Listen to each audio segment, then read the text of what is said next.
Hi, I'm Tom MacDonald. We're here at Straight Arrow Bison Ranch in Broken Bow, Nebraska with Marty Bretthauer and his family. They have a herd of about 100 bison that they raise completely naturally, organically, and free range on a 300-acre property here. And we are going to see exactly how bison tastes, along with some special wines that we brought with us. So let's see how this goes. My name is Marty Bretthauer. And I'm Karen Bretthauer. Bison are very native to this area. We knew they could survive here. They'd survived here a lot longer than we had, and we tried the meat out several places. It was something that we liked. If we didn't like it, we couldn't sell it. So that was the first criteria. We had to like it. So that was kind of how we settled on the bison. We think it's important not to give our animals antibiotics because there's getting to be a lot of antibiotic resistant bacteria that make for hard to treat infections. And a lot of it, I think, is coming from all of the antibiotics that are being fed to the animals that go into our food supply. We try to keep our animals in as natural environment as possible, keep them with their family groups. We don't wean the calves, castrate the bulls. We just try to leave them on their native habitat and keep them healthy that way. This is Domaine Perregaux out of the Rhone Valley of France, from the Saint-Julien and Saint-Alban area. It's Syrah, and in the Côte d'Rhône, most of the wines are Syrah Grenache based. They're often served with lamb and sort of gamey dishes, sausages with sort of spicy flavors. So take that and taste it. It just made sense to pair it with your bison, being all natural.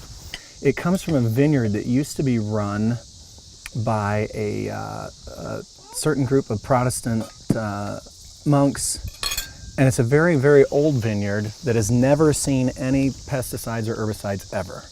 So, and this is one of those natural wines I was talking about, where in the winery where this wine is made, he grows only about 2.5 acres worth of grapes to make this wine, so it's rare.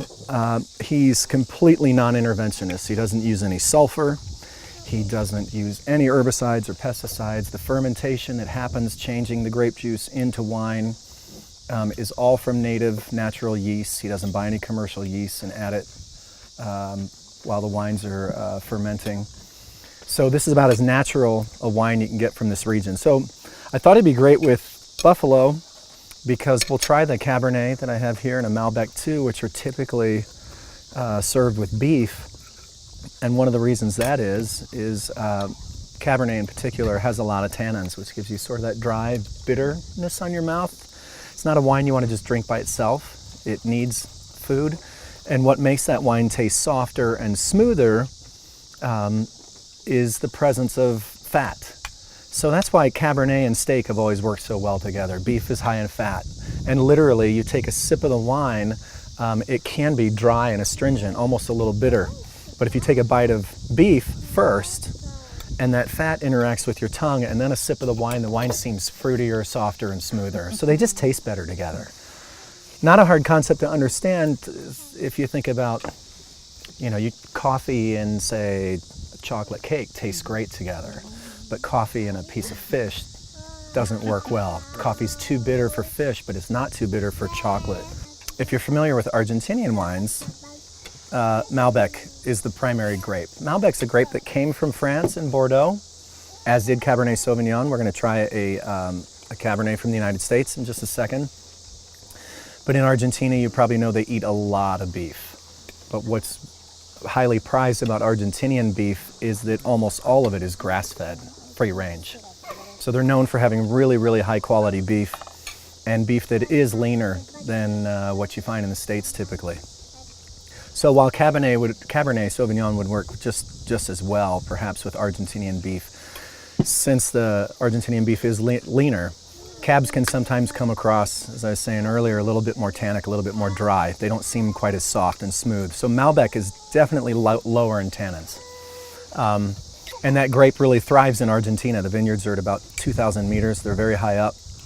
Malbec is primarily just a blending grape in Bordeaux, France, but in Argentina it really is probably their signature grape because it goes so well with beef. So of the three wines we have, this one's sort of in middle in style, and I thought it may work really well with buffalo because, like Argentinian beef, your free-range buffalo, grass-fed, lean, it's probably going to work pretty well.